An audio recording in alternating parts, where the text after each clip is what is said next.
I'm sure a lot of you guys remember the old ceremonial hunting tradition of eating the heart out of the first animal you kill. Meat from those organs are among the most nutrient-rich foods on the planet. You can get those same benefits your ancestors craved via convenient daily capsules from Heart and Soil. Find out more at heartandsoil.co. And remember, use code MeatEater for 10% off your purchase. There's nothing like snook hook sets at dawn or catching a tarpon in the moonlight. Find your next fishing trip made easy on fishingbooker.com and experience the magic of the Sunshine State or any other destination on your fishing bucket list.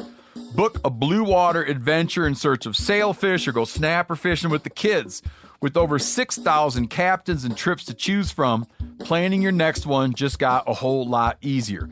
Download the Fishing Booker app on the Google Play or App Store or visit them online at fishingbooker.com to book your trip today.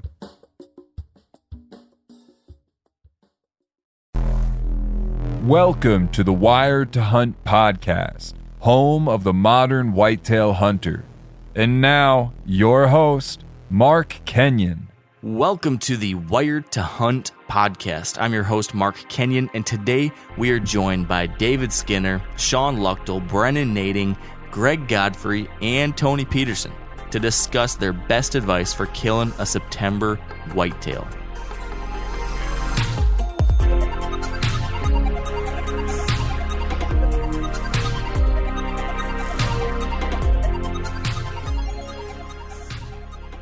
All right, welcome to the Wired to Hunt podcast, brought to you by First Light. And today we are talking September.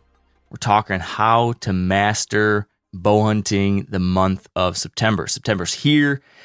Opening days are kicking off across the country. It is a great time of year. And to help us get ready, I've pulled together with the Wired Hunt team a compilation of some of our very best guests who've talked about September hunting. And this podcast has been running for like 7 years. And I know that most of you have not heard those episodes from 7 years ago or 6 years ago or 5 years ago, where a lot of really good stuff was covered. Maybe I sounded like an idiot, but the guests sounded good and they had some really helpful things. And I wanted to bring that back and make sure we'd all heard these things and picked up on all these great September tips. So today, we're going to hear from... All right, so time out. We're not going to get to those conversations quite yet because I need to make an admission. After me and Tony talked about the game plan of having these different people from previous podcasts on to hear about how they hunt September whitetails, well, I actually went and started looking back through all of our past episodes. I spent, 2 or 3 hours listening to archived Wired Hunt episodes, trying to find some really good stuff about September whitetails. And you know what I found? I didn't find crap. I found a very small amount of quality, focused content on hunting September deer. So huge oversight on my part. I guess I've not been doing a good job of getting people on specifically to talk about this early part of the season. Shame on me. Hopefully we can fix that today though, because since I didn't have any old stuff, I actually had to go out and find new people to talk to. So this is fresh, brand new, spanking content from 4 really good deer hunters who are getting it done. As I mentioned, Dave Skinner, Shawn Luchtel, Brennan Nading, Greg Godfrey. I all talked to them this week about how they're getting it done in September. And some of these guys are leaving, like as we're hearing this, they are on their way to September hunts of their own. So this is content that is fresh in their mind. These are ideas that they're going to be using right now, any day now, and hopefully you can too. If you are traveling to somewhere with a September opener, or if you live in one of those states, this is it. And I think you're really going to enjoy what we get into. We've got public land hunters, we've got private land hunters, we've got aggressive hunters, we have conservative, kind of everything in between. So no matter what your style is, I think you're going to be able to pick up some ideas that should help. So with that out of the way, back to me and Tony. But before we get to those guys, I wanted to kind of tee it up with my buddy Tony Peterson, Mr. Foundations. How are you, Tony? I couldn't be better, buddy. How do you feel about that? It could be Mr. Foundations. You've been doing it for 3 months now, something like that. How do you feel about your Foundations podcast so far? I feel good, man. I have heard from a lot of people on that podcast, and I feel you know how this is when you're in this space and you're trying to create new content. There's always that unknown of like, is this going to resonate? Is this the right choice, or is it going to flop? And some of your ideas are good, some of them are bad, and that one seems to be going over really well. Like I've heard from a lot of people who are, they're listening and they're using some of the stuff we're saying in there, and they're using it as a motivator to get out there and scout and hunt more and just be in the whitetail woods. And that's a win, man. Oh, yeah. I just got an email forwarded to me. It went to the Meat Eater headquarters email, and this person had said that they believe that Foundations is the single best podcast on the entire Meat Eater podcast network. So, yeah, take that, kudos. Steve. Can we send that right to Steve? Oh, I made sure it's going to be in his inbox for sure. So well done, my friend. Well done. It's good stuff. Well, it's something that I actually want to listen to every week. Even though I had to review the stuff before we put it out there on the air, I still am like, I got to listen to that because there's good stuff, and you're always someone who I value your opinion, which is why I've got you here again today. I can't get enough of you, Tony. Don't take that out of context. Too late. So September. When I say September whitetails to you, what's like the first thing that comes to mind? Oh man, so many things, buddy. But just a feeling of we finally get to do it again. Yeah. Like I'm a huge fan of September whitetails. I always have been growing up in Minnesota and hunting all across the country. It's my favorite month. I know everybody picks November, but I love September. And you've got water to work with, you got food to work with, you've got those deer that haven't been hunted for 9 months, and it's just a kickoff, man. It's awesome. Yeah. Now, you have one September whitetail hunt this year, is that right?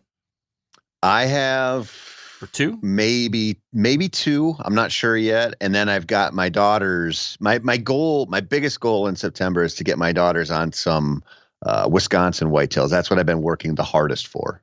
Nice. That's exciting. So Wisconsin whitetails for them, and then you've got probably, well, maybe not Minnesota because you're saving that tag for other stuff, but maybe like a Nebraska or Dakota or something like that, right?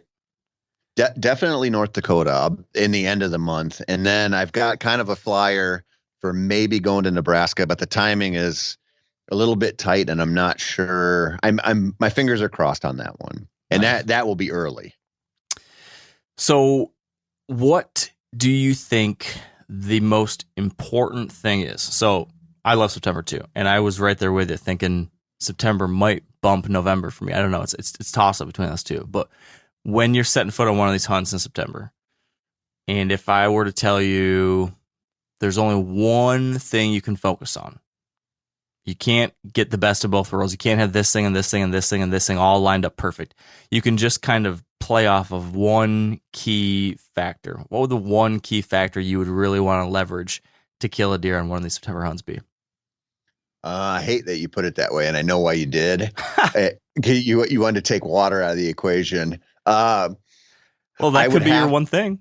I know, but it can't because it's not available everywhere, and it is a wild card. Obviously, if you're a water hunter and you've been staring at the drought maps this year, and you're looking at the brown grass in your yard, like it could be a huge factor for September hunting. But we might get a week of rain in the locality you're going to hunt. So I would have to say, if you give me one choice like you did, I would say food. But I'd be gritting my teeth a little bit and squinting angrily at you.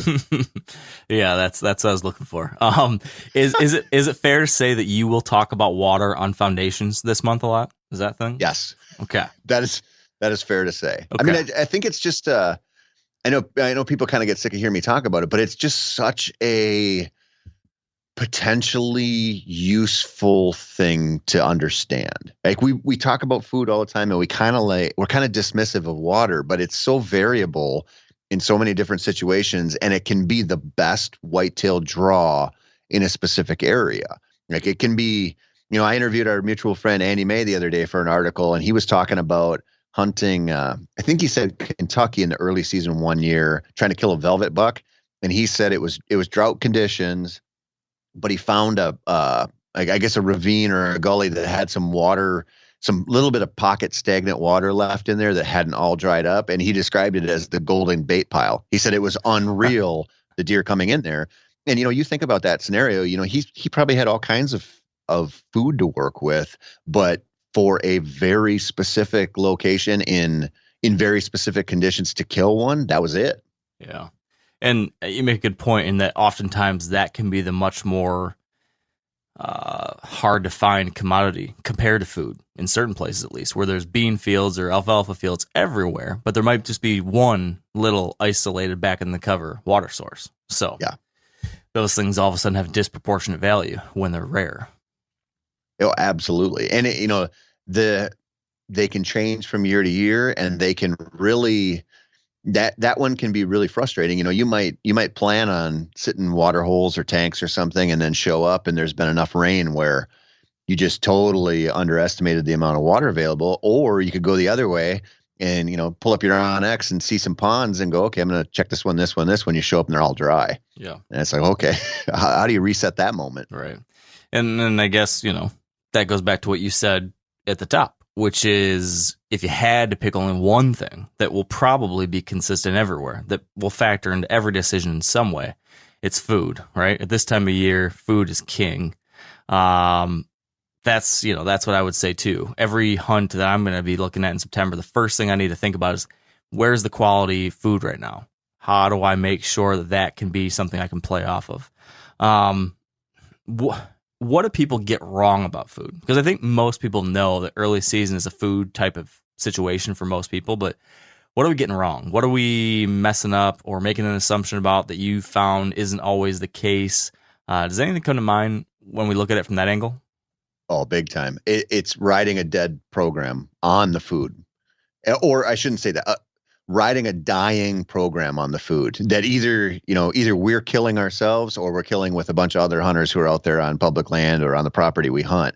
It's only like base level worthwhile to know the destination food source. Like you might go on opening night and shoot a great big buck on a bean field. Like I'm not saying you can't do that, but that program, every time that you sit there, it tends to get a little bit less valuable. It diminishes. And so we sit there and go, well, it's September and it's the second week of the season. They still got to be coming into this bean field or this alfalfa. I'm going to go sit on it. And by then they've encountered 6 different hunters walking through there and sitting on the edge. And in some places, I know you've seen this in high pressure areas. They're already back to staging area stuff. And I honestly think when you take some of these really early season hunts now and some of these September 1 opener type states where you could maybe get a velvet buck, it feels to me like an over-the-counter elk unit where by the time you get there, even preseason, people have already scouted so much they've pushed the deer back to the next level of cover. Like when you get out, if anybody who's ever hunted Colorado general unit stuff, if you get out there now and you park at your trailhead and you go in a couple days early, every meadow has been scouted and glassed. Every wallow has been scouted and glassed. Those elk haven't been hunted yet, and they're already pushed to like secondary level cover a lot of times. I feel like that happens with food sources in the whitetail world where there's a lot of hunting pressure too. And so not reacting to that reality is a big mistake when you're on a food pattern. Yeah, definitely seen that too. Brings to mind though another question, something I was thinking about a little bit earlier today. When I think about why September can be so great, in a lot of cases, it's because you're getting to hunt them fresh before they've been hunted for, they haven't been hunted for 9 months, like you said. So they are relatively unpressured. But at the same time, you or whoever else is hunting would represent that first flurry of extreme pressure, or in the days leading up to it, like you mentioned. So do you think in September, do you think you can get away with more or less than other months? So can you make a mistake or two September and they'll give you a free pass because this is the first mistake or two that they've had to experience? Or do you think that because it's been so wonderful for them that they notice this first flurry of movement and it's shocking to the system and they're changing up really quickly? What have you seen? I've seen both. And I think it's really important to anticipate that that's a possibility, that they're going to break bad in a hurry, and they're, one sit with the wind in the wrong situation or something might really, really change that dream spot you've been thinking about. But so again, it kind of goes back to like, how do you react to that? Like, if that happens, what do you do to counter that? And so I kind of play it like that, where I can be a little more cavalier and try to kill one right away, knowing that if I don't, or I screw it up, I either got another spot to go to that I have, maybe it's a plan B, but I have some faith in it, or it's like, okay, if I push these deer off, I know where they're going to stage from my winter scouting or from some other, trail camera work or something maybe. And I go, okay, I get a little risky here, but if this has a bad adverse reaction, I know where I'm going to go and try to stay on them. But I really think, the beauty of the opening weekend or opening week hunt is because you have that to work with. Like you've had so much scouting in, and you have those deer that might be a little softer on the edges right now, and you can get in there on them, and they're just not expecting you there. That's a big advantage. It's about the best thing you can ask for. It really is. It's and I'm right there with you too. Like, I like to take that hard swing on night number 1 or 2, like right to that kill spot if you can, because either you get the job done, it works, or it doesn't, but then okay, fall back. And you fall back to that next layer. It's more like dive in further to where they fall back too. Especially on like traveling hunts, like you and me will be on here in the coming weeks. You got to keep on going to them. It's not like a local spot where maybe you take a stab. Like on my Michigan places, I'll usually take a stab. Now this is October 1st, but I'll take that stab. And then if that doesn't work, then I fall back a little bit until the next kind of opportunity arises. While if I'm doing a week-long hunt, it's take that hard stab, and then if I push them back, now I'm going back to where they are, and then I'm going to go back in farther to where they are, and you're kind of just trying to preempt them a little bit. But the basic principle applies. It's a fun time of year, I think, in particular, on top of all these things, because this is place dependent, but I feel like there's so much of an observational element to early season hunting like this, especially if you're somewhere where there's wide open timber or wide open fields, like some of these western whitetail states with early openers, where it's you observe, you strike again farther in, you glass from an observation tree or a knob, and then you see what they're doing, and they're on these bed to feed patterns so tight if you let them be, that then you can slip right in there and get on them the next time they pump through. That's just, other times of the year it might be a little more chaotic, but at this time it's, that's what they're doing. And as long as you don't screw it up or somebody else doesn't screw it up, they'll probably do it again soon. And you can it's that like predator drone kind of hunting to a T, I think. Yeah. I mean, I think that's a great way to look at it. And it's nice to operate. I do this a lot where I'm like, what he does today, he might do tomorrow. Yeah. And, when you talk about the rut, like that's not that the value of that statement and that hunting strategy goes down as the season progresses. But when you're talking September whitetails, what you see deer do today, they very well might do tomorrow. And that's a huge opportunity for a hunter. Yeah. All right. I want to play a game, Tony. And it's, I don't know how far we can go, but the idea here is that, and literally this just came to my mind, so I have not prepared for this in any way, so I will probably lose this game very quickly. But I just want to see where this takes us. We each are allowed to say one sentence, and that one sentence has to be like one piece of advice or one thing to think about when trying to kill a September whitetail. But you're only allowed one sentence to explain the entire concept or the entire idea. So you get a sentence, and then I got to have my sentence ready as soon as you're done with your sentence. And then as soon as I'm done with my tip, you've got yours. And again, one sentence. This can't be like a paragraph long run on. It's got to be grammatically allowed. And then whoever can't come up with their sentence loses. Are you ready? Oh man, I'm such a rambler. I feel like the odds are stacked against me here. Yeah, and I wish I had a buzzer. I need to get like a little sound pad so I can have a buzzer to tell you when you've lost. But I'm going to go first, and I'm going to say, find a green food source. You lost. What? No, go ahead. Do you know who would not win this? This is my daughters. My 9-year-old daughters could not play this game. So in response to yours, I would say play the conditions almost perfectly. Okay. I'm going to say manage your perspiration and exercise to minimize too much stank. And in response to that, I'm going to say, forget what Mark says and play the wind. Touche. I'm going to say water. Focus on water if you got it. Faster. We got to go faster. I'm going. Okay. Stay off your phone and glass as much as possible. I'm going to say look for tracks around water as an indication of where they might be congregating, because it might be rare. And yeah, that's a run-on sentence. Mud. Look for tracks of mud around water that's disappearing. Look for the very first rubs of the season and then observe there. Bring a thermocell or some kind of way to manage mosquitoes, because that is important to enjoying it.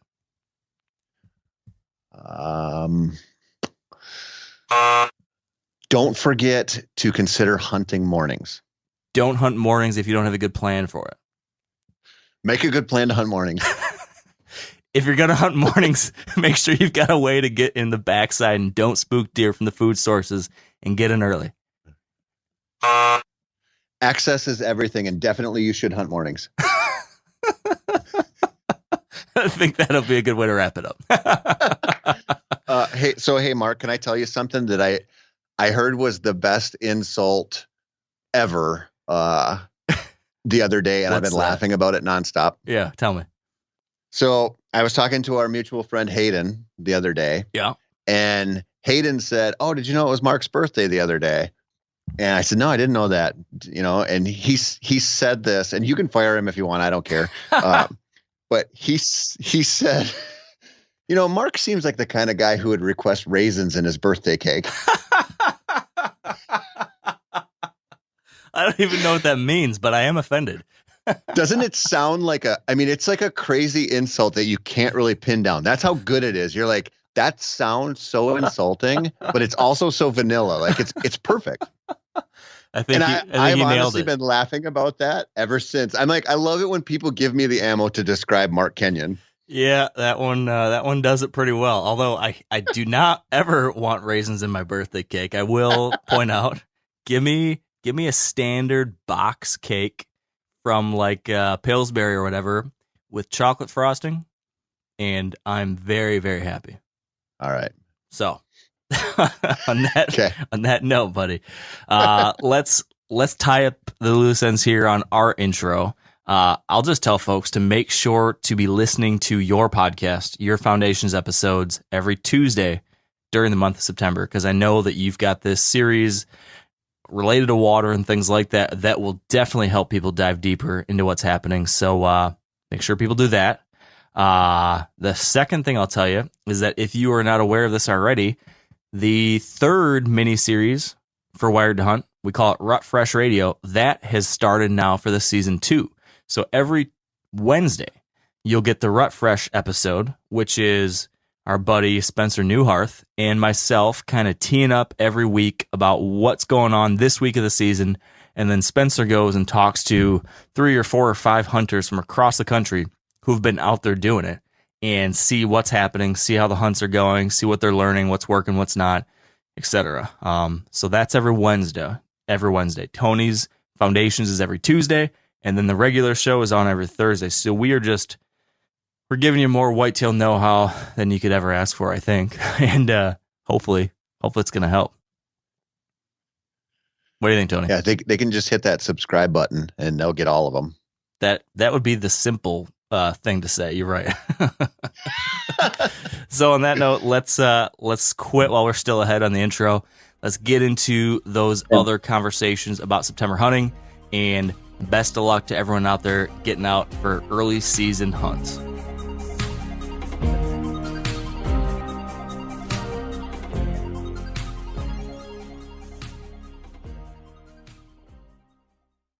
Now, a lot of you guys are familiar with the old hunting tradition of eating, some organ, the heart or a chunk of liver off the first animal you kill. I had that when I was a little kid, and it was a big deal. Organ meats were always prized by frontier people who knew the importance of getting a lot of different minerals and nutrients. And as often is the case, those guys were onto something.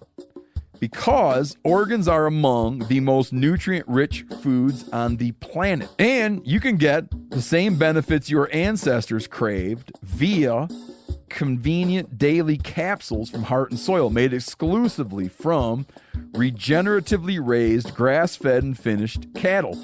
Heart and Soil's unique freeze-drying process means all those important nutrients are trapped in, ensuring you experience every one of the benefits of nature's superfood in a clean, convenient, taste-free capsule. Find out more at heartandsoil.co. And make sure to use code MeatEater for 10% off your purchase. That's heartandsoil.co. Use the code MeatEater.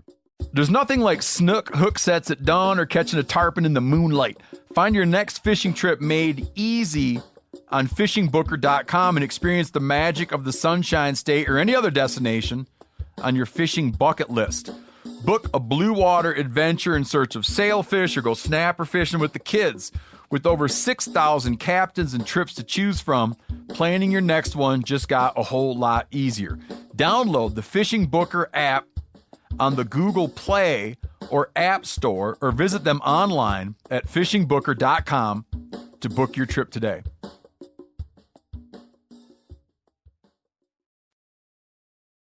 Now, without further ado, we're going to hear from David Skinner from Whitetail Properties first. All right, Dave. So you're out there in Kentucky, one of those Midwestern states with an early opener. So I know there's a lot of people that you spend time with who get out and hunt in September. I know some of your clients get out and hunt in September. If I were to ask you, what's the most common mistake that you see people making in that first month of the season? What is it? Hunting in the mornings, I think, is the biggest mistake I see people making. And I think deer are really, I'll call them fragile at that time. They've been unmolested for months for the most part. And it's so much easier to slip in the evening time than it is in the morning. And it's so easy when you're hunting, really just a feeding pattern is what you're targeting at that time of year.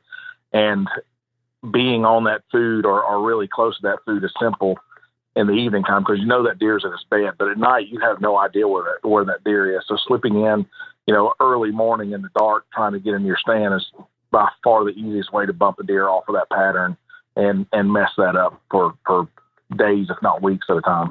Yeah. So what about the flip side of that scenario? So you hunt in the evenings and you said it's easy to get in for an afternoon hunt, but getting out is the challenge then. What's your take on exit strategies for evening hunts in September to make sure you're not making the same kind of problems, just the reverse? So I've told people before, I've got the secret to killing a big deer, and the secret is pretty simple. You got to get in without him knowing you're there, and you got to get out without him knowing you're there if you didn't kill him. And those entry and exit strategies are going to be different for every single property and every single scenario. Typically, if I'm on a big deer, I've watched him and I know what he does. And if he's feeding in soybean field, for example, he may be out there well after dark. But if I've got him on like a staging food plot before he goes into the big ag field, I know that he typically leaves that food plot or that food source before he feeds on out into those bigger ag fields. That makes it really easy to slip out because I know where he is after dark. So if you can't identify where that deer is after dark, yeah, it's a sketchy deal. You just got to figure that out. And I don't know that I can offer advice for that because every scenario is different. I don't know if that's a good answer or not, but it would be really hard to nail something down other than just knowing where that deer is. Is he leaving that area? Is he feeding on across the field? I'll give you a really good example of this. So farm that we've got over in Western Kentucky where our lodge sits, there's 100-acre bean field. It's probably only about 60 acres bean field right in front of the lodge. And we sit on the front porch and watch those deer as they come out in the bean field. And where we hunt them is literally right in front of the lodge. And if you watch Whitetail Properties television, there's been several bucks killed in Kentucky. We call it the Kentucky Buck Factory. There's been several bucks killed in that bean field right there in front of the lodge. What those deer do when they come out, they feed in the beans, and then they just keep going. They keep traveling away from that area but we can catch them right there. And then you just sit tight in that blind until those deer have fed well out of the way, and you can slip right out. What you don't want to do is try to get out of that blind while the deer are still right there in the field, because you're going to blow them out. Yeah. Now, what's your take on vehicles? So if you're in a spot where, for whatever reason, you can't get out well, I know a lot of people will turn to using someone picking them up on an ATV or UTV or coming in with a pickup. Do you think that works, or are you still screwing the pooch a little bit? You know, that's a highly contested debate around hunting camp.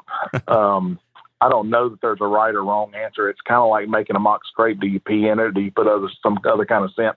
I think it can all work at times. We've done it with great success, you know, driving in with a pickup truck and blowing those deer out. I feel a lot better about that than I do walking out and having deer sense me and blow out.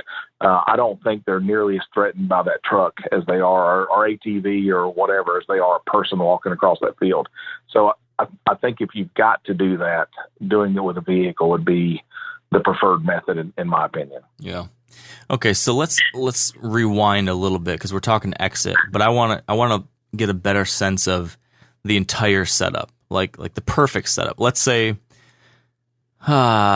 say your only hunt for the entire year that you would get this year was going to be, you know, that first few days of September. That's all you get to hunt this year. And you knew this starting in February of the year. So you've got, you know, the whole spring and summer to prepare for this situation.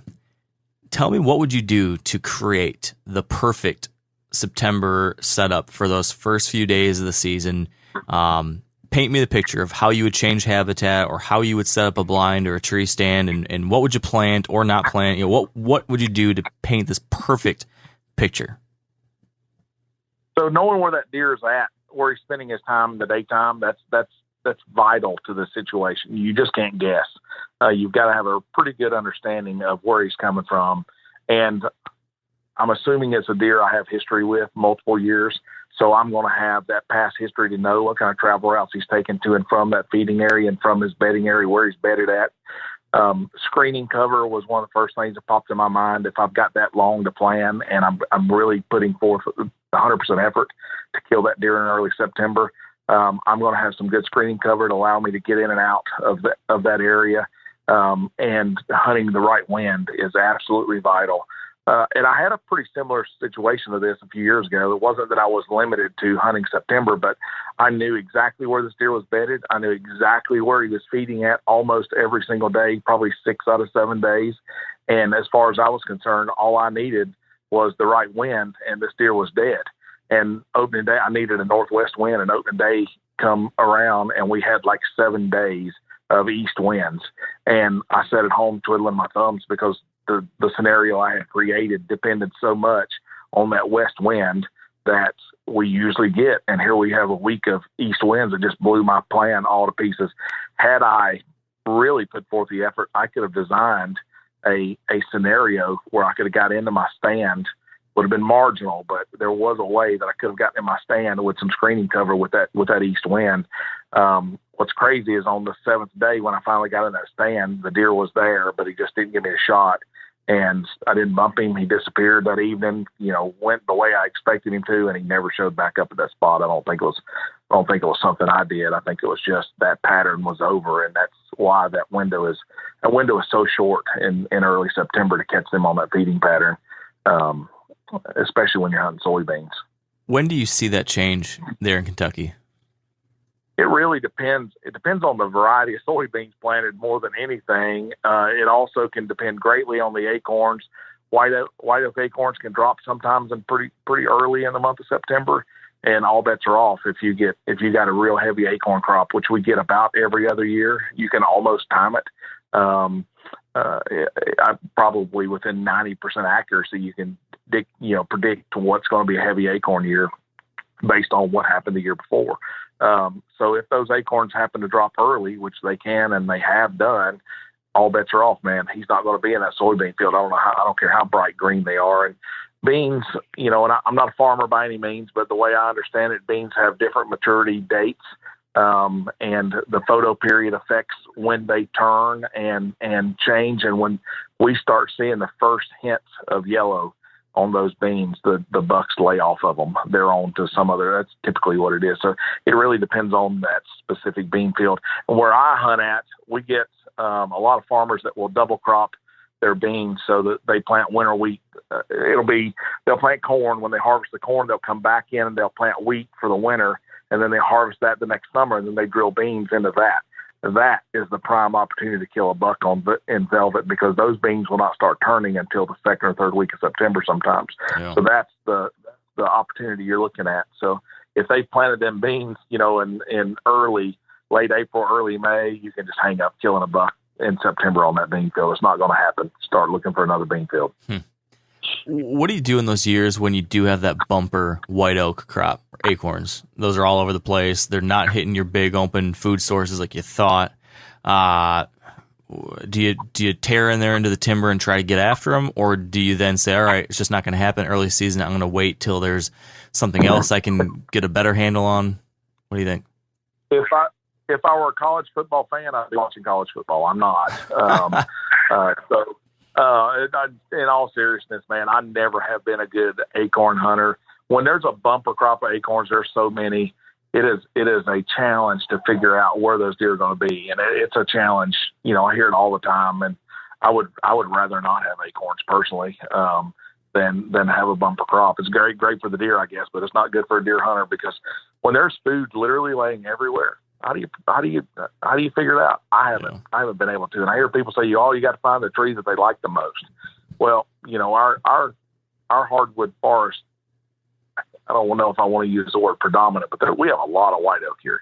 So on those heavy years, man, there's just literally you trip over it. I've been sitting in the deer stand for the third, fourth week of September, thinking I'm going to get a buck, early on. And it sounds like it's raining in the woods. Acorns are just coming down everywhere. And it's like, as early on, probably hunting with less strategy back then, but seriously, I just find something else to do. I'm not gonna get in there and blow that deer out, maybe, or make a mistake. I'd rather just concentrate my efforts. Then I start looking for that late October pre-rut type scenario, or the rut is what I start looking at. Yeah. I'm sure that's not an answer that's going to set well with a lot of people, but that's really the way I look at it. So you mentioned, of course, acorns being a challenge at times. You mentioned beans being something you can really key in on. For people that don't have one of those food sources, are there any other September foods that you find particularly worth taking a look at and trying to get on? So natural foods, there are some things that you can look at. I pointed out this quite frequently when I'm riding around on a buggy with, at least in Kentucky. This may not hold true in other places, but we've got a weed here called jewelweed. It's pretty common, I think, over a large part of the United States. It's just a wild native plant that grows. It's got a pretty little orange bloom on it.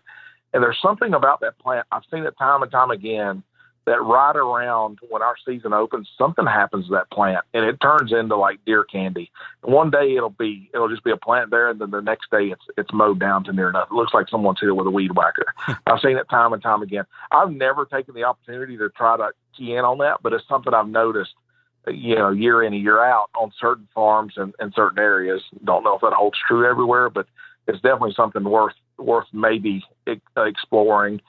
Persimmons is one. I remember a hunt years ago. I don't have permission to hunt the property anymore, but there was only a few persimmon trees on it. There was one that was huge. It was as big around as my 20-year-old waist, not my 46-year-old waist.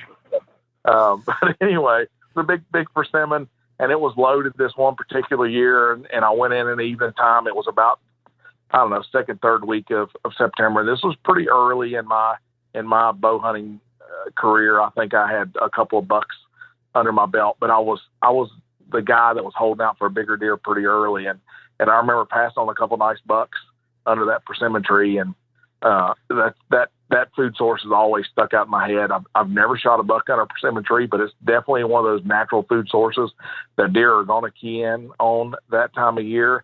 And then there's food plots, man. I love food plots. There's a lot of different seed varieties. And again, what I'm going to say may not work in your area, but here in Kentucky where I'm at, I love daikon radish. Groundhog Forge radish is a name brand, but They're the big long green tubers that come out of the ground.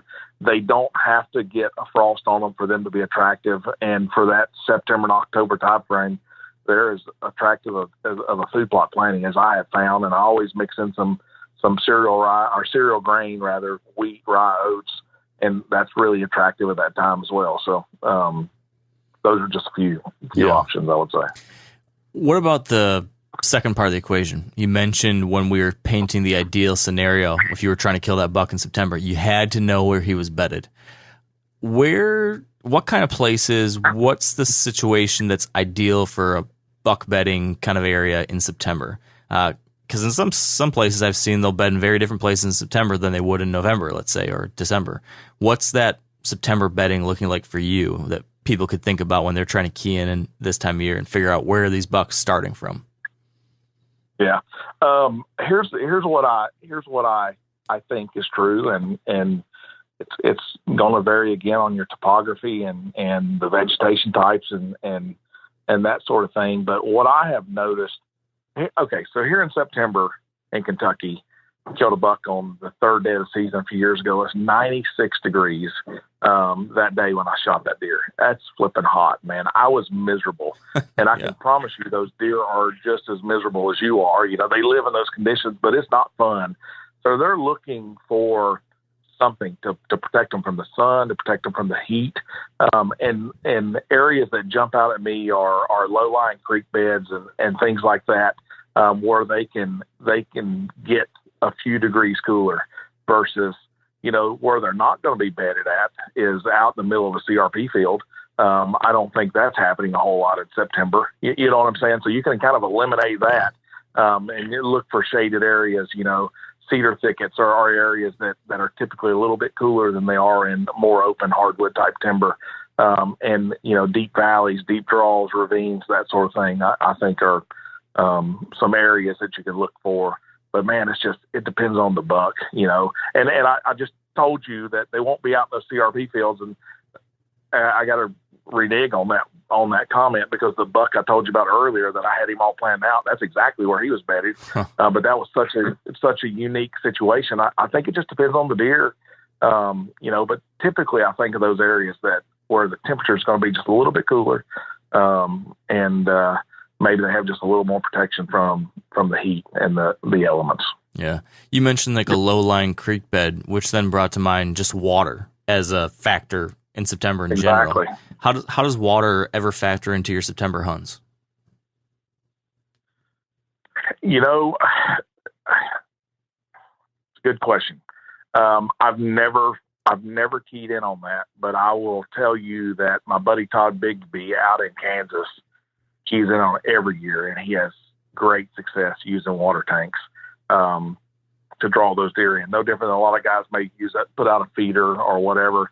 But water tanks, something where you can provide them with.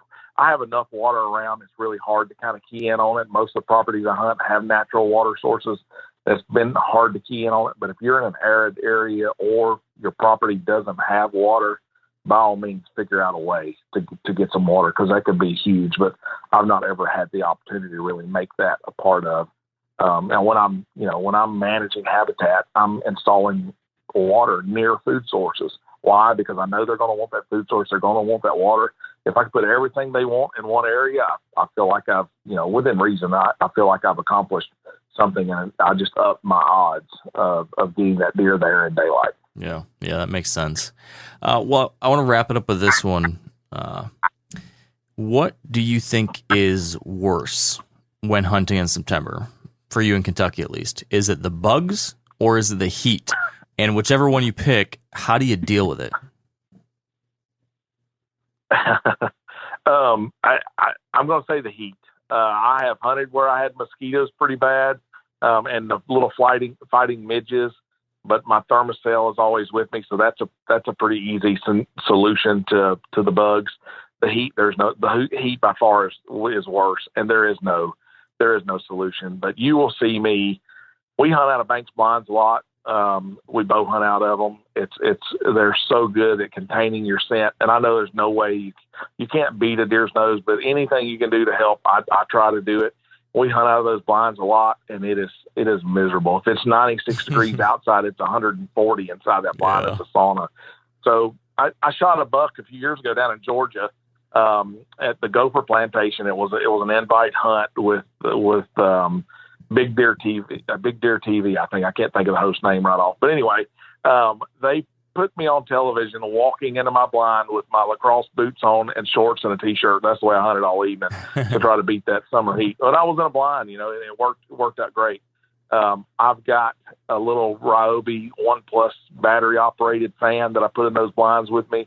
And call me a wuss if you want, but it helps. But in a deer stand, man, I just, one of the things I've done year in and year out is these little scent wipes. I don't use them because I feel like they kill the scent, but they're wet, they're moist. Even baby wipes, unscented baby wipes, I'll take them into the tree with me. Wear a t-shirt. I'll change shirts. I'll put that sweaty shirt into a gallon Ziploc bag, stuff that down in my backpack, and then I'll just kind of bathe in that tree stand with those cool wet wipes to try to get as much of the scent off of me. And once I'm not walking, I cool down a little bit, and that moisture evaporating will cool you down. Then I put my hunting shirt back on or a hunting shirt on, some sort of camouflage shirt, lightweight, thin, and get back to hunting. But to be honest, I killed a beautiful velvet buck a few years ago, and that probably was my retirement gift to September bow hunting. It is so hot and miserable. I'm not saying I'll never do it. If I had a 200-inch deer in full velvet, I'm definitely going to get out to hunting, but I'm done hunting 140s and 150s in September. I can tell you that. It's just miserable. There's no way to beat the heat. There's no way. I will tell you this though. If you can catch, I'll end on this. If you can catch a cold front in September, it can be magical. And I'll tell this real quick story. A few years ago, the farmer where I was hunting had started cutting some corn. I don't know what happened, if his combine broke or whatever, but he got about 6 or 8 acres of this 100-acre cornfield cut right in the corner of the field. And it left a lot of standing corn up, and the wind was wrong for me to hunt my deer stands, but it was perfect for me to slip in there and sit on a 5-gallon bucket in that cornfield right on the edge of where it had been harvested.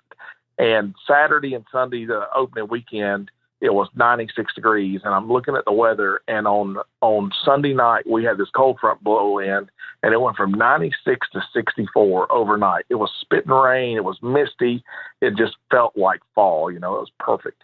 And I got in there on my bucket, and there was a couple of 3-year-old 10-pointers out there chasing does like it was November. It's the craziest thing I'd ever seen. And I whiffed the shot at one of them at about 25 yards, hit the stalk of corn, and sent my arrow sailing, 30 yards out of range. But it was a pretty magical weekend. So if we can catch one of those weekends this September, I'll be in the woods, because those deer will feed early on those cool evenings. It's just a rare thing to catch.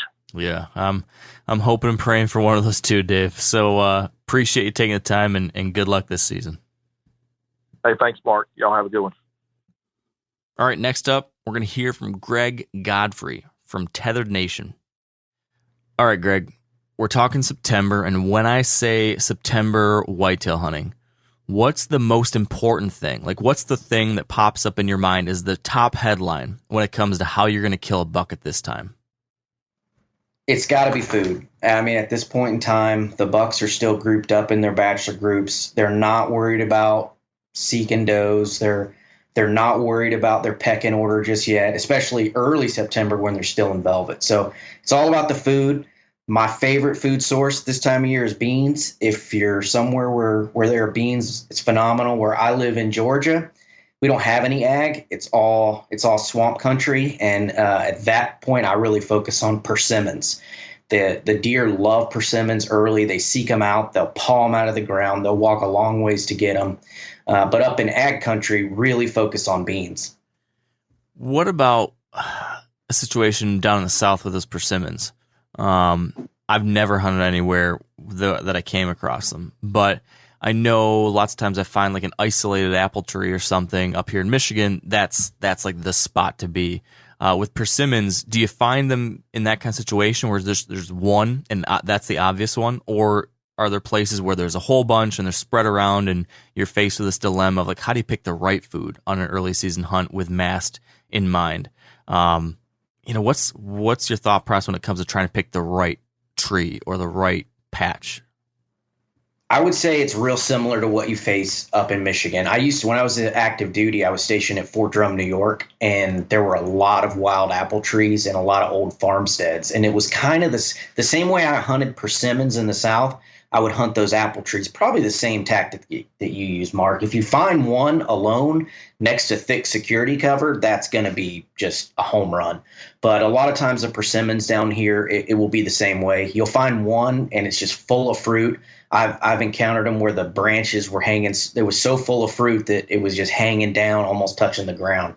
And a persimmon tree is really tall. So a lot of times that's how you can even spot them, because they'll be up above the rest of the canopy.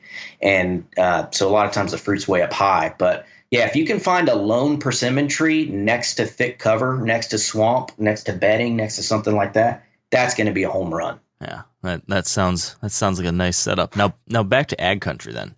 I know you're heading to North Dakota soon, where you've got some of that ag. I'm thinking it's public land. And a lot of people, when they go on these traveling September hunts like you're going to do, they're heading to a place that they don't know terribly well. Maybe they've never been there before and they've got a short amount of time.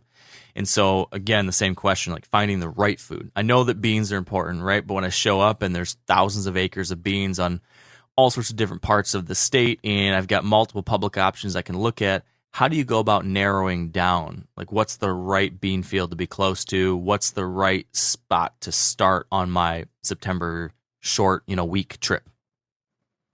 So for me, the number one factor almost always in any phase of deer season, whether it be the rut, early season, late season, even if I'm hunting food or bedding or whatever, the next factor is almost always pressure. So you're right. In North Dakota, there's billions of beans. They're literally everywhere.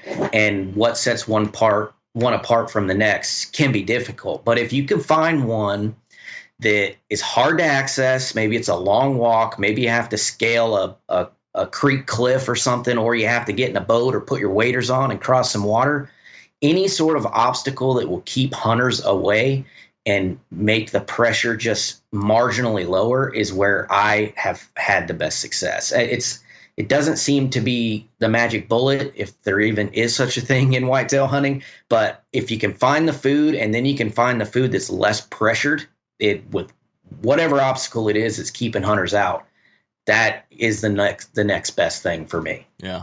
Speaking of that pressure, here's something that I feel like I've kind of anecdotally noticed. I wonder if this is something you've seen. It seems that in late October, November, or December, when all the leaf cover's down, it's easier for other hunters to go deep because it's just easier to walk. It's not as uncomfortable. You can see farther, so you can see, oh wow, there's this other thing 400 yards down the way.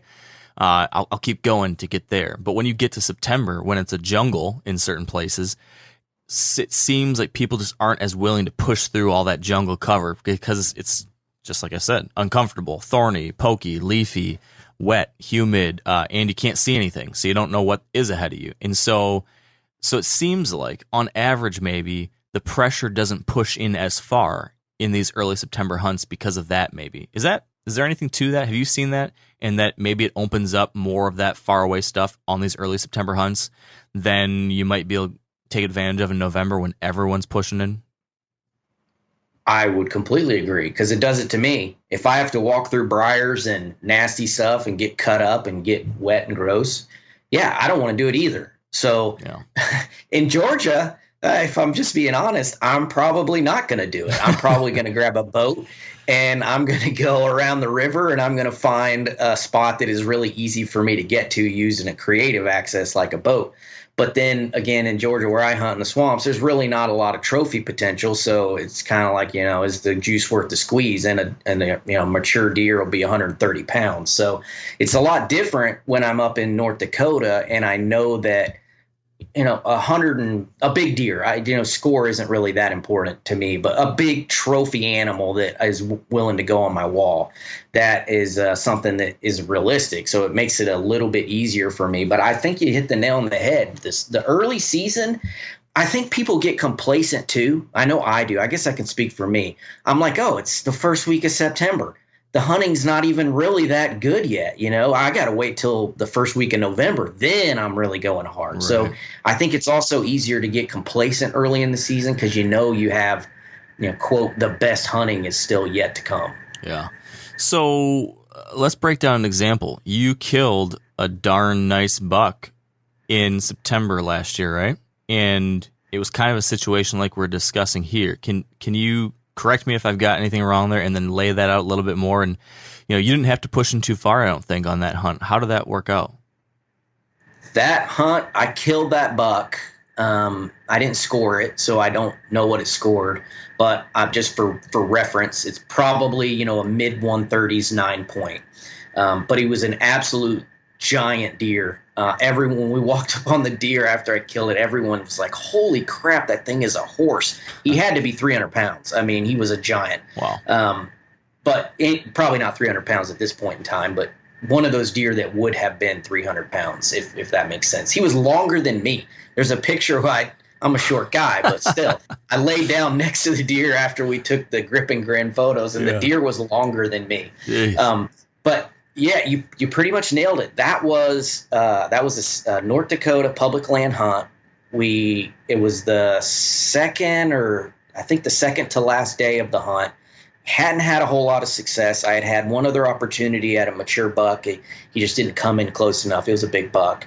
And then we found this little kind of, I don't necessarily want to say it was an overlooked piece, but the way we accessed it was unusual. So in North Dakota, the laws are if private land isn't posted accordingly, then you can hunt that land and you can access that land as long as you follow a set of rules that they have. Now they've changed that up a little bit for the 2021 season, but last year, 2020, it was completely legal. And so we accessed through a private piece that wasn't posted that gave us access to a portion of the public that would have been really, really difficult to get to with a traditional parking lot access. So I think that's really where we killed the buck, was thinking through it creatively and coming at it from a way that other hunters just weren't thinking about. And I could actually see my truck. I was in the tree, and my truck was maybe 40 yards from me. I mean, I could literally see the truck. That's amazing. And the way it happened, we had planned to walk down and hunt this oxbow in a river, afternoon hunt, and it was really thick, so we figured there'd be bucks bedding in there. So we were going to hunt the edge of the bedding and try to catch them coming out to the ag fields. Well, we walked 20 yards in from the private land, and there was just sign everywhere. I'm talking tracks and fresh droppings and rubs. And this is the first week of September, and I'm like, holy crap, I was hunting with Carl, the Michael Jordan of sowing, for tethered. And both he and I kind of looked at each other, and we still had, a 3/4 of a mile walk ahead of us. And we were like, should we really hunt right here, right next to the truck? I mean, all the sign was there. If we had found this spot 3/4 of a mile deep in the public, every hunter in America would have set up on this sign. It was that fresh and that good. But it was just so close to the edge that we thought, is this for real? And, we went ahead and followed our gut, and we set up right there, 20 yards in the woods, 40 yards from my truck. I could see the truck, and we had 6 bucks in total come in on us and 2 shooters. And I just was fortunate to get the biggest one out of the whole bunch. That's incredible. So here's a question. A lot of folks, when they talk September, especially folks that are hunting private land, really talk about being really selective with when you hunt. Waiting for the perfect conditions and keeping tabs on a buck, and when they, on opening night, if they're moving in daylight, they go in for the strike. But if it's, not the right wind or not the right weather, they're going to wait. That's, a tactic or general approach that a lot of people take. On the flip side, when you're on a public land hunt like this, my assumption is that you're saying, forget about all that stuff. I've got 5 days I got to hunt. is there any way that wind obviously, but does weather impact what you're doing at all? Do you get more aggressive when you've got those great cold fronts, or are you just going for balls to the wall the whole time? Well, you pretty much laid it out. When you're taking time off work, you've got vacation days you're using, and you've only got 5, 6, 7 days to hunt.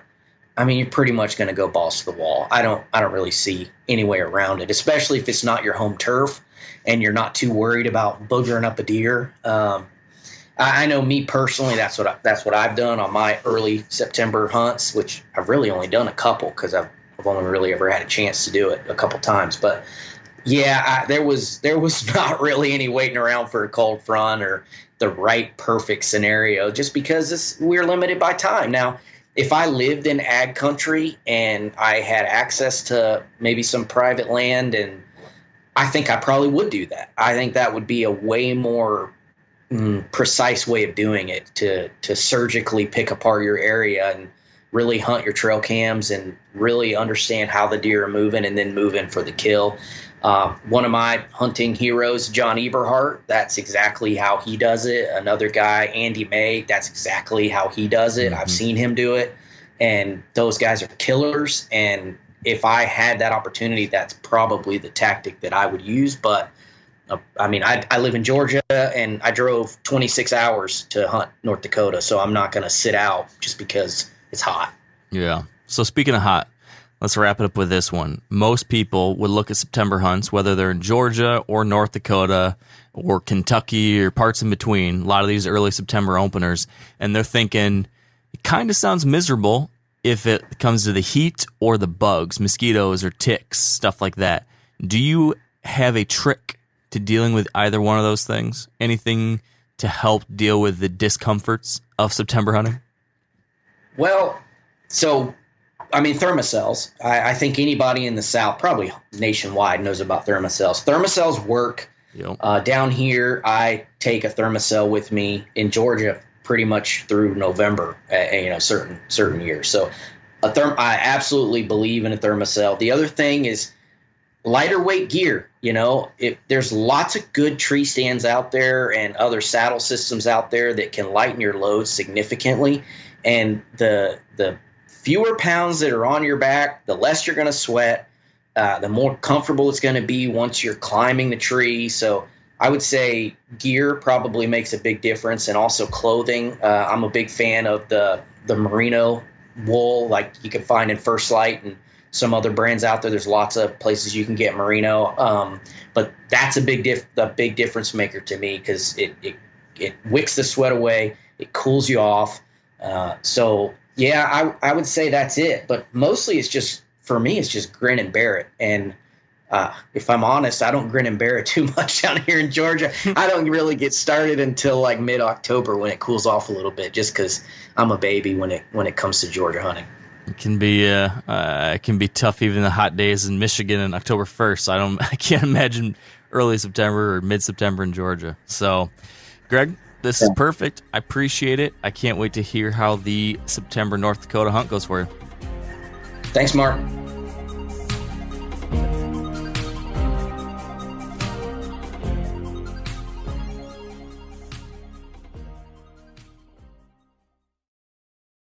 Now, a lot of you guys are familiar with the old hunting tradition of eating, some organ, the heart or a chunk of liver, off the first animal you kill. I had that when I was a little kid, and it was a big deal. Organ meats were always prized by frontier people who knew the importance of getting a lot of different minerals and nutrients. And as often is the case, those guys were onto something, because organs are among the most nutrient-rich foods on the planet. And you can get the same benefits your ancestors craved via convenient daily capsules from Heart and Soil, made exclusively from regeneratively raised, grass-fed, and finished cattle. Heart and Soil's unique freeze-drying process means all those important nutrients are trapped in, ensuring you experience every one of the benefits of nature's superfood in a clean, convenient, taste-free capsule. Find out more at heartandsoil.co. And make sure to use code MeatEater for 10% off your purchase. That's heartandsoil.co. Use the code MeatEater. There's nothing like snook hook sets at dawn or catching a tarpon in the moonlight. Find your next fishing trip made easy on fishingbooker.com and experience the magic of the Sunshine State or any other destination on your fishing bucket list. Book a blue water adventure in search of sailfish or go snapper fishing with the kids. With over 6,000 captains and trips to choose from, planning your next one just got a whole lot easier. Download the Fishing Booker app on the Google Play or App Store or visit them online at fishingbooker.com to book your trip today.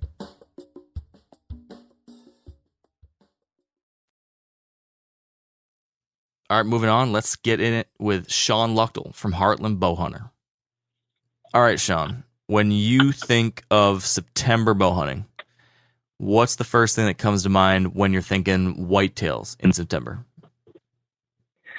I would say the first thing that comes to mind for me is a cold front on a green, some sort of green food plot. And if I have that scenario, you can usually count on it being pretty good. When you say green food plot, like what's your ideal early season September green food plot? I mean, there's a bunch of different green options out there. If you could pick your spot, what would it be? You know, I go back and forth between brassicas and clover.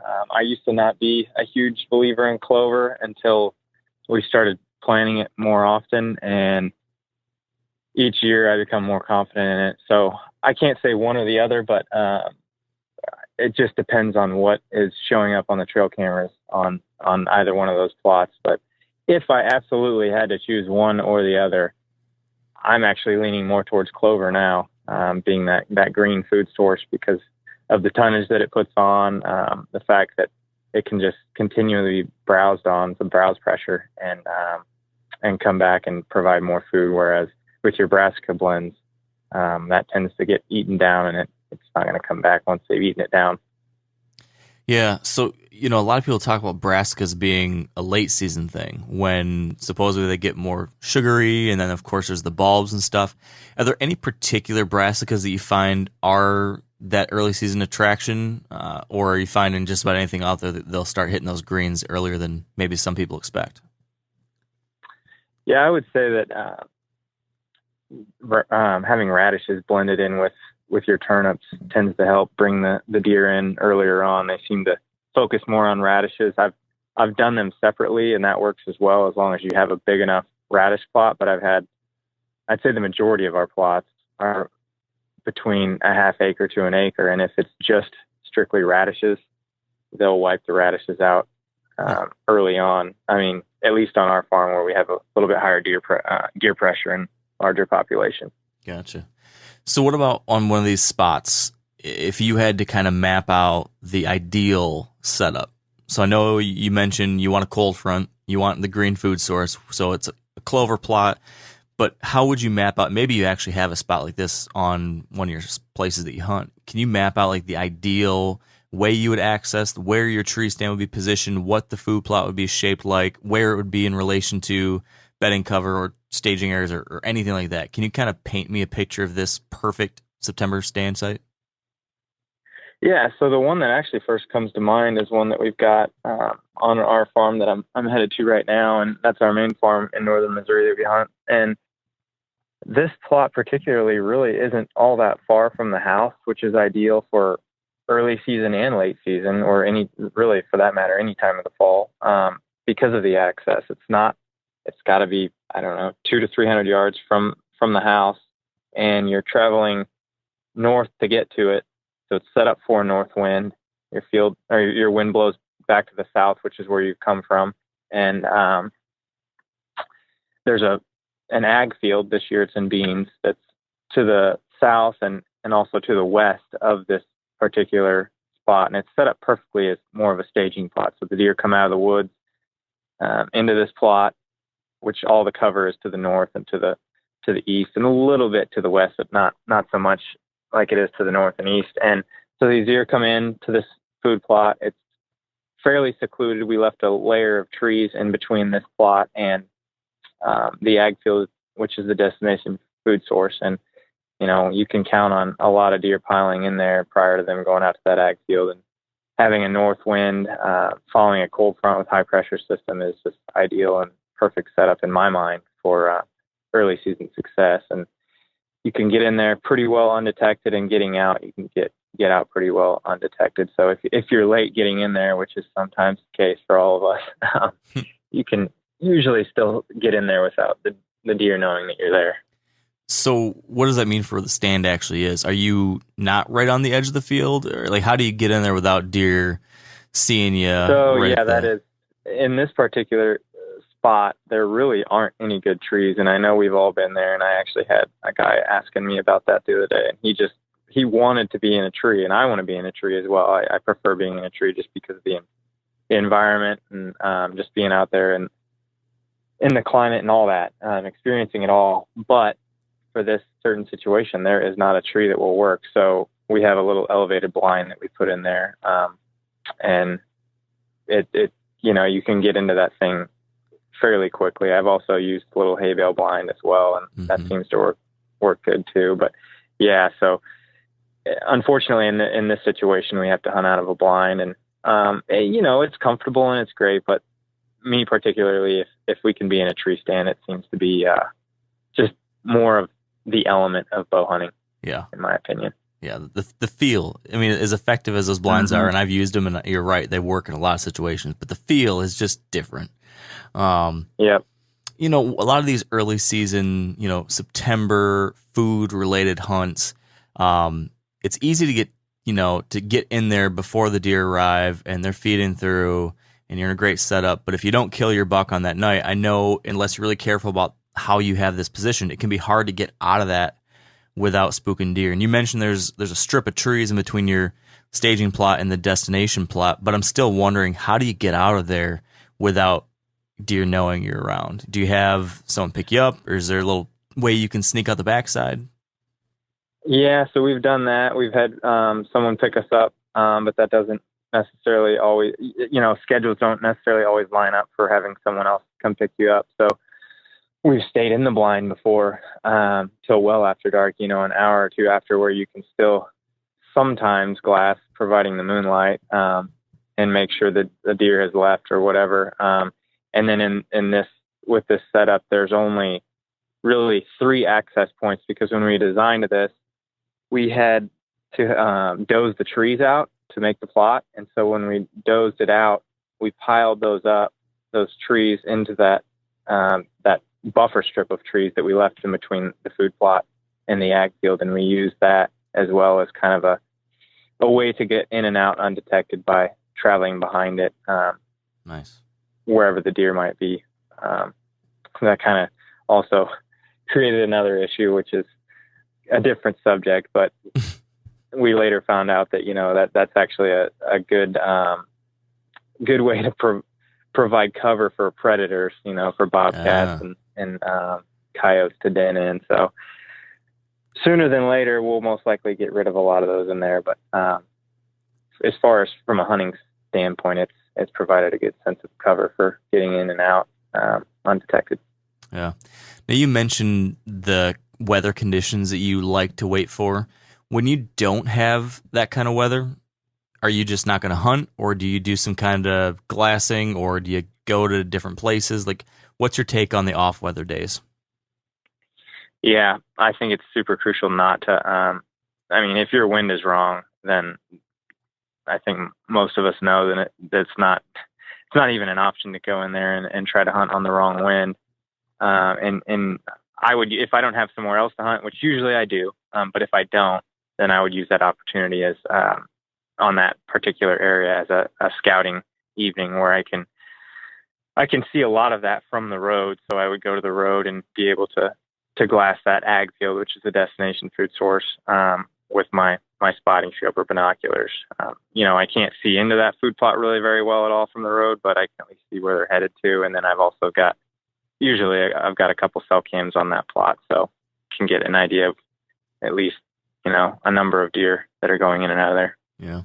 So much of these early season hunts, it's getting that timing right. If you have a spot like this, it's just then picking the right night to go in there.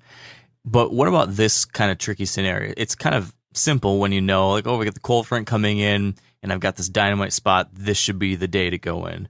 And then the flip side could be, oh, I've got pictures of this buck moving in daylight on my cell cam. I should go in. But what if you get the scenario where you've had a handful of days where he has showed up in daylight or really close to daylight? So you would say, okay, I got to get in there. Maybe this is your first day with a good wind. After those daylight pictures, you're thinking, now's my day to strike. But you don't have the good cold front. It's warm. It's hot. Would you still go in after him because of the daylight pictures the day or two before? Or would you say, the weather's too warm, it's 80 and balmy and humid, I got to wait until the weather lines up too? Yeah, I would try it for sure. If I think that I have an opportunity at him, I would definitely, if he's showing up in daylight, and the wind is right, I would definitely give it a shot. A lot of times what we've done as well is we'll go back and correlate the data on the weather patterns. Like, for instance, say the wind was out of the northeast, and a northeast wind would work in that plot that I'm talking about. And so with this northeast wind, it was just like a really light, cool front. The weather didn't change a whole lot, but you've got the right wind, and he's showing up. So on those winds, we'll go back and look at the wind as to when he was showing up in daylight on those on that food plot, and try to correlate that with when we go back in and try and hunt him. So if it's a marginal wind and you've got the weather data backing up when he's showing up in daylight, I would suggest definitely trying it. But, if he's showing up on a south wind and the days prior to, and it was, you've got a change in the wind and a little bit change in the weather, I'd still probably try it. But a lot of times we'll go back and try to correlate when he's showing up and make that move based off the history of what's been going on in there. Yeah, that's fun when you can mine that data and find the little clue that tells you, this is when he does that thing. I love that. That's exactly right. It is. So what if I took you off of your properties that you know well, and I was going to drop you in another place in Missouri, let's say, farm you've never hunted before, and now you have, let's say 5 days to try to kill a buck on the first week of your season there in Missouri. Walk me through what you would do to try to figure this place out and get a buck killed in 5 days or whatever on a brand new spot. So you don't have that food plot. You don't have the cell cams giving you weeks worth of data or years worth of data. How do you put together this game plan quickly? Well, it's going to make it tougher, that's for sure. I would say I would try to locate what food sources are on the property. The access points where you can access the farm. Maybe it's just one certain area, which kind of designates you to a certain wind direction, because, I've found through my years of bow hunting, if you can try your hardest to make something work on a farm when you only have one access point, but you're going to have to go trudging through the entire farm to get to that other side. And it rarely works. So, yeah. With that being said, I'm going to figure out what my access points are, what the right wind is, what the food source is that they're using. And then, basically I'd say what you just told me, you have no trail camera inventory. I'm just going to hope and pray that there's a mature deer using that farm and try to kill him. But, that goes back to what it used to be like in the 90s. And, sometimes I miss that, just because of the sheer fact that you've got in the back of your mind, you have no idea what could show up. So yeah, I would look for the key access points on the farm that you can utilize, and then what wind direction is going to work out right for you. And from there, figure out what the main food source is. Yeah. Focus on food. So that's something that a lot of folks, and I've seen it too. We know that focusing on food works. In September, that's what a buck's life revolves around right now. So that's something that hopefully a lot of people are doing right. But what do you think when you look back either on your own hunts or on seeing what other people have done? What do you think the biggest mistake or two is that people make during this month is? I would have to say probably overpressuring an area. I think that it can definitely be done. You can get away with a whole lot more early season than you can late season, but that doesn't necessarily mean you should hunt every single night, especially if the wind is wrong. And I've seen it time and time again where people think that they can get away with it and try to hunt with the wrong wind. And, you know, when I was younger, I used to do that all the time, and it's not going to work in my opinion. So I would just say, make sure that you're gathering the most intel that you possibly can and make your choices wisely. And I know that everybody's schedule is different, including my own. And sometimes it just doesn't pan out, but I would say hunt smart rather than hunt hard. I feel like the only time that you really should be hunting and truly hunting hard is during the rut, in my opinion. Yeah. So when it comes to picking your times to hunt, here's one that there's a popular opinion on it, and then there's a contrarian. How about mornings in September? Would you ever do it? I've done it. I personally don't usually do it very often at all. Very rarely. But I've also seen people be successful doing it. So I'm not saying that you shouldn't do it.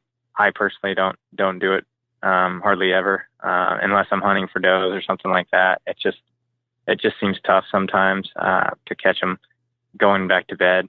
And I certainly would never try to hunt a food plot in the morning in September.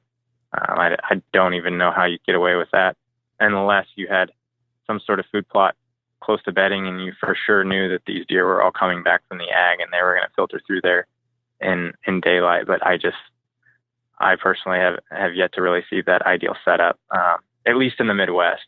It might work in Western states for sure. You know, like Wyoming, I've hunted in September in the mornings there and been very successful, but that seems to be a whole different realm of hunting out there.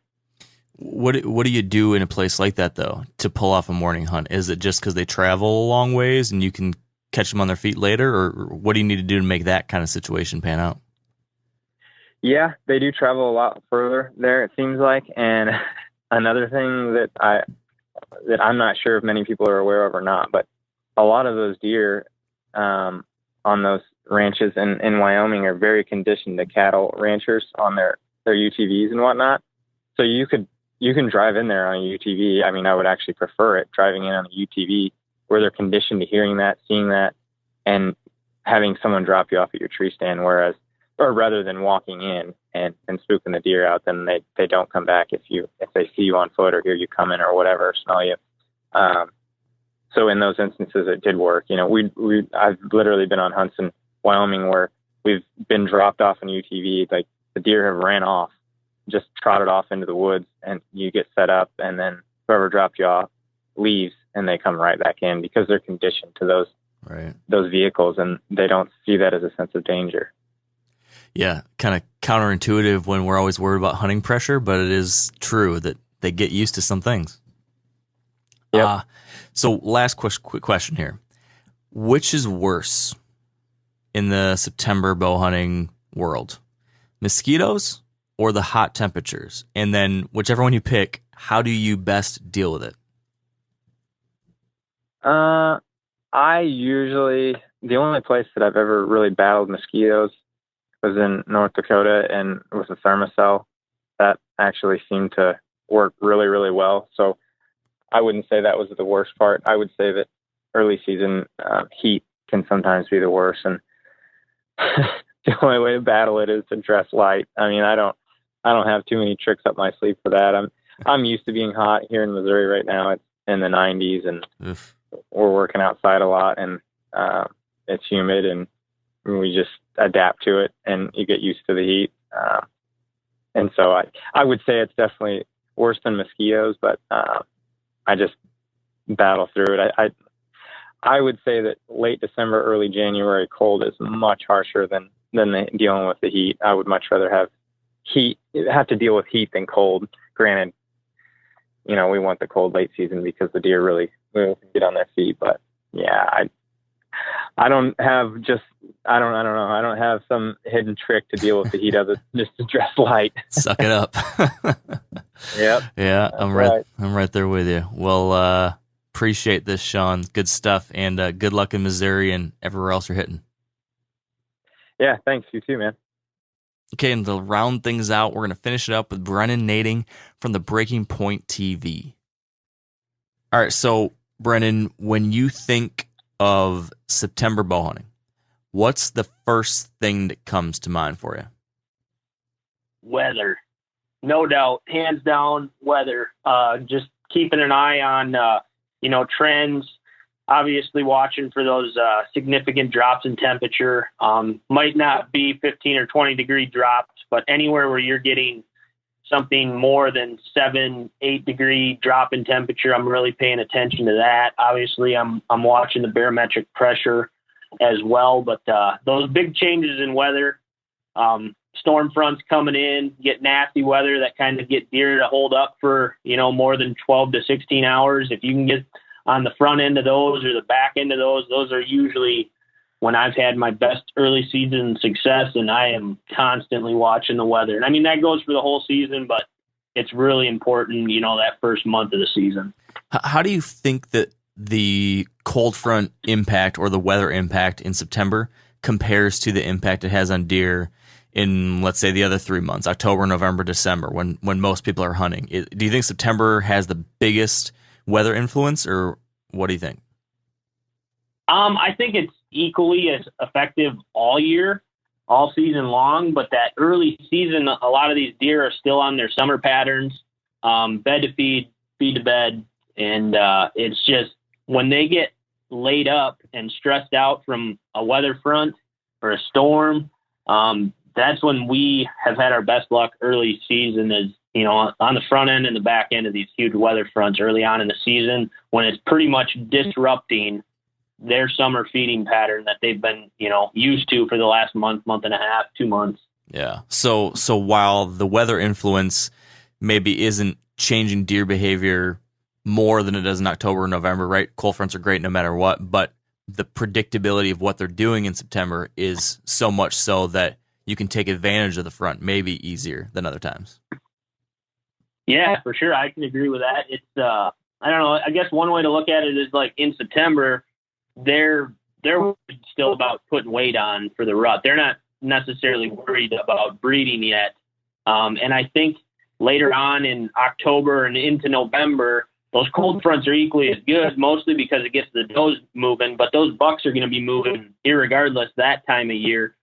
So it's like early season, you're really taking advantage of their summer patterns. And when their summer patterns get disrupted by a weather front, catching them at that time of the year is, in my opinion, easier because they're more predictable because they're still on that bed to feed. They're not thinking about does just yet. So what are your favorite places to catch them then?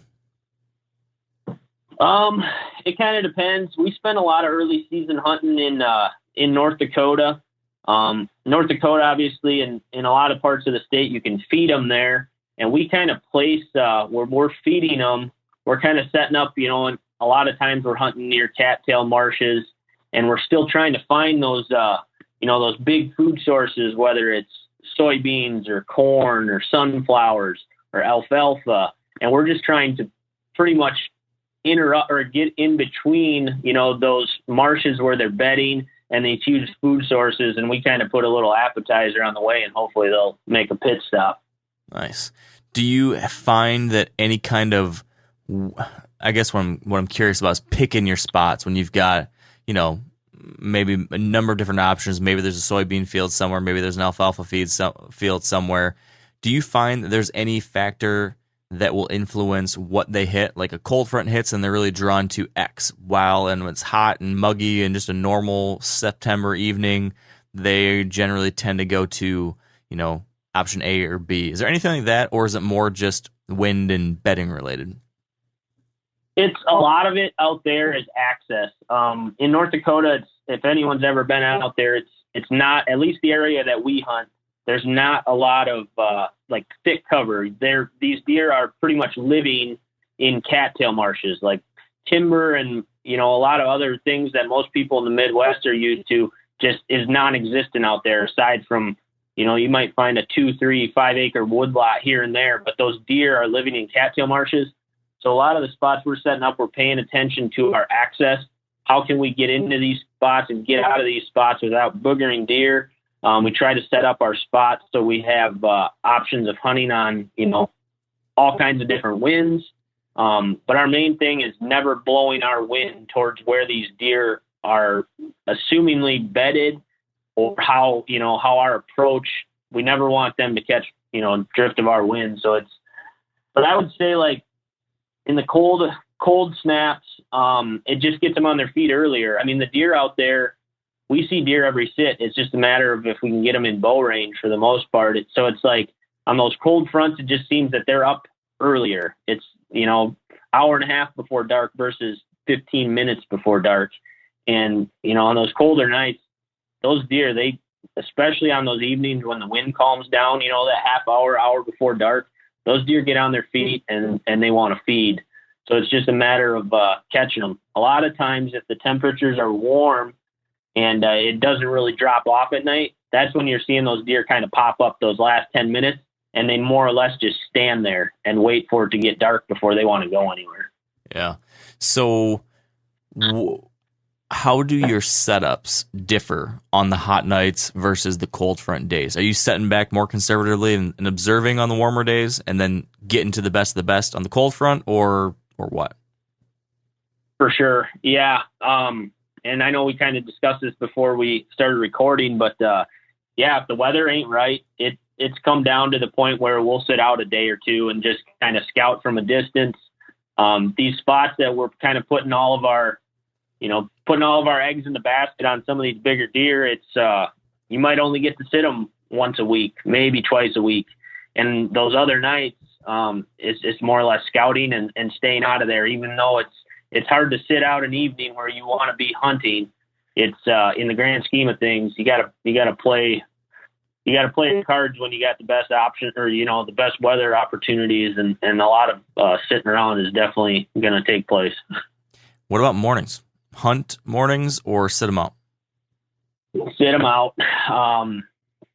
I don't typically hunt mornings anywhere until probably around the 25th of October, just because, in my opinion, it's not worth it. Not to say you can't go kill a big buck in the morning, because people do it all the time, but it's a long season, and I just don't think the reward is worth the risk hunting mornings early season. Okay. That brings me to something that maybe what you just mentioned is one of these things, but when you hear the biggest or most common September whitetail mistakes, what comes to mind for you? What are these mistakes that either you've made the most or that you see other people making the most in this early part of the year? I would say it's, overpressuring spots and hunting them when the conditions aren't right. I mean, obviously, over the years, people are more and more aware of, you got to pay attention to your wind and your access. And I think people are starting to realize the importance of weather fronts. And I think the biggest mistake a lot of people make early season has to come between, messing with trail cameras and just sitting spots that aren't ready to be sat yet. And meaning they're sitting them on, poor weather days, or they're slipping in and checking cameras when they're blowing their wind in the wrong spots. I would have to say those are probably the biggest early season mistakes that I see. Okay. So then cameras, how do you use cameras in September so that they aren't a mistake? Well, now we've transitioned into cell cams for the most part. So a lot of these spots, we don't even have to check them anymore. But where we are still running normal cameras, if we can't get cell service or we just simply don't have enough cell cams, we won't even, we're checking them. If we do check them, we'll check them, midday, typically between 10 and 2, and we'll only check them if the wind's right. And by that, I'm saying if it's a spot where we won't hunt it on a south wind, we're not going to check that camera on a south wind either. So, yep. Okay. So let's say we pulled you out of North Dakota, your favorite spot probably to hunt in September, and instead I was going to drop you in another kind of Midwest-ish state that has a September opener. It could be Wisconsin, mid-September. It could be Nebraska, early September, whatever. Let's say I drop you into a new piece of ground and you've got a week to kill a buck in September. Walk me through your high level game plan, and this is some place you've never been before. So tell me, how would you figure it out quick? How would you get started, and what you think would be the key to your success there? If I got dropped somewhere, I would probably, if you're giving me 7 days, I would probably spend the first 4 days scouting, using online mapping, kind of trying to figure out as much as I can without stepping foot in there and alerting the deer. I'm going to, scout online. I'm going to scout from the vehicle. I'm going to drive around in the evenings and the mornings, try and see if I can get eyes on deer, kind of see what they're doing, find their preferred food source, and try to come up with a game plan how I can get between where these deer are going to bed and where they're coming out to feed. But I think a lot of people will make the mistake of just jumping in, and they think they got to be in the tree day one, and that's not the case. I think it's a lot more, it's a lot more rewarding to just sit back, and it's tough to have that patience, but sometimes you just got to sit back and scout from a distance. And then, a lot of times that's going to pay off when you finally do jump in the tree. You're going to have a way better opportunity rate, in my opinion, once you sit back, scout, and go in there. Yeah. So what about if you go in, you've done this scouting, you observed, you see something that you want to make a move on, you get in there, get set up. Night number 1, you see a shooter buck out of range. I'm curious, how fast do you pivot in that kind of situation? Will you move to hunt that buck where he was the next day, or do you need to see things a couple times? Like, how quickly do you move in September on that kind of hunt? If he's coming through an area out of range and he's doing it like with no care in the world, you can tell he's done it before. He has no idea that you're in that area. I'm making a move the very next sit. Nice. Okay. Last question. What is the worst thing about hunting whitetails in September? Those 3-4 day stretches where the weather sucks. You're pretty much, you're best off waiting for the next weather front. And the worst part about September is the in between good weather, for sure. Cause like you said, you're sitting around twiddling your thumbs for the most part. So then the follow-up question is, if that's the worst thing, like, what's the best way to deal with that thing? Is it just making the most of that time in the scouting that you do, or what? For sure. I think, scouting new areas. Like, if you've got kind of something pinned down in an area and it's a matter of waiting for the next good weather front, I use those days and that time to check out new areas that I've never been to before, and really try to find another option for if plan A fails. I like it. All right, Brennan, that is everything I got for you. I appreciate it. Good luck in North Dakota this year. I appreciate it, man. All right, and that is a wrap. Thank you for tuning in. Hope you enjoyed this one. I got to tell you, I am pretty amped up myself. As of the recording of this, I will be leaving tomorrow for my first hunt of the year, and you'll be hearing this when I'm almost done with that hunt. So it's here. Everything we've been working on this winter, this spring, this summer, it all leads up to this. And I guess I'll leave you with just a couple final thoughts. And this is stuff that I bring up a lot, and it's not directly related to deer hunting in the kind of way that, hunting green food sources is, or understanding how deer operate with the wind. But this stuff kind of applies above and beyond all that, which is kind of the head game of it all. If you haven't listened, go back and listen to the episode I shared last September. I think it was 10 steps to the best hunting season of your life, something like that. And it was all about this mental side of it, how you deal with challenges. Because you know what? When the season starts and the season gets going, we are going to face adversity. Stuff's going to go wrong. Our plans are going to get crushed by who knows what. So we got to be prepared to stay positive and push through it and look for what the next best option is. Keep on going. And then finally, we got to have fun. Got to remember that this is supposed to be a good time. And I've talked about it many times over the years, so you know it if you've been listening, but I definitely am very goal-oriented. I can get very wrapped up in the quote-unquote mission of this thing, right? I really want to achieve this goal. And when things don't go my way, sometimes that can bum me out and take the fun out. And I've been working really hard to try to fight that and get better at that. And I know there's some of you like that too, who are so diehard about trying to fill that tag that sometimes you get wrapped up in it and lose sight of the fun. So let's try to do that a little less this year. When you find yourself bumming or grumbling into your head, just saying, this sucks, this isn't going to work, this is a wasted night, blah, blah, blah. Just stop. Whoa. Say, whoa, let's shake it off. This isn't why I'm out here. I'm going to enjoy it. Even though that guy walked through here and scared every deer, well, then I'm just going to enjoy it for what it is. Or I'm going to find a way to pivot, make an adjustment, and make the best of it. Because life's too short not to enjoy every single one of our hunts. This is it. So let's enjoy it. And with that, I'm wishing you all the best of luck for those of you. I'm sure a lot of you guys remember the old ceremonial hunting tradition of eating the heart out of the first animal you kill.